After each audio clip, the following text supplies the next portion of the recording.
साथियों, पिछले कुछ दिनों में अंबेडकर नगर में कई जगह पे गैस एजेंसियों के बाहर लंबी लाइनें देखने को मिल रही हैं। लोगों के मन में एक ही चिंता है, क्या एलएनजी और गैस सप्लाई पर असर पड़ रहा है? दरअसल इसकी वजह भारत में नहीं बल्कि मध्य पूर्व में चल रहा युद्ध है।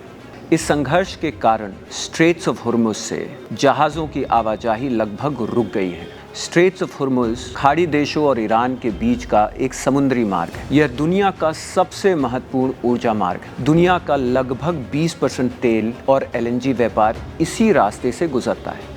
भारत के लिए ये इसलिए महत्वपूर्ण है क्योंकि हमारे आधे से अधिक एलएनजी आयात और लगभग 80% एलपीजी आयात इसी क्षेत्र से गुजरता है। स्थिति को देखते हुए भारत सरकार ने तुरंत कदम उठाए हैं। एसेंशियल कमोडिटीज एक्ट, इसके तहत गैस की आपूर्ति को प्राथमिकता दी गई है। इसका मतलब है कि सबसे पहले गैस उपलब्ध कराई जाएगी उन सेक्टरों को जैसे घरेलू रसोई गैस, पाइपलाइन गैस और वाहनों के लिए सीएनजी। साथ ही रिफाइनरियों को भी सख्त निर्देश दे दिए गए हैं कि एलपीजी का अधिकतम उत्पाद घरेलू उपयोगों के लिए ही सुनिश्चित किया जाए। दूसरी तरफ भारत अपनी ऊर्जा आपूर्ति की विविधता को भी बनाए रखना चाह रहा है। भारत पहले से ही रूस से तेल आयात बढ़ा चुका है और अब अमेरिका सहित अन्य वैश्विक आपूर्तिकर्ताओं से एलएनजी और गैस की अतिरिक्त व्यवस्था भी की जा रही है। इसके अलावा देश के पास अभी 8 हफ्ते से ज़्यादा का तेल और ईंधन भंडार मौजूद है, जिसे लगातार नए आयात से भी भरने की कोशिश की जा रही है। इस वैश्विक संकट के बीच भारत सरकार का ध्यान बस एक ही तरफ है कि भारत अपने देश में गैस और ईंधन की आपूर्ति लगातार बनाए रखे। इसके लिए हमारी भी जिम्मेदारी बनती है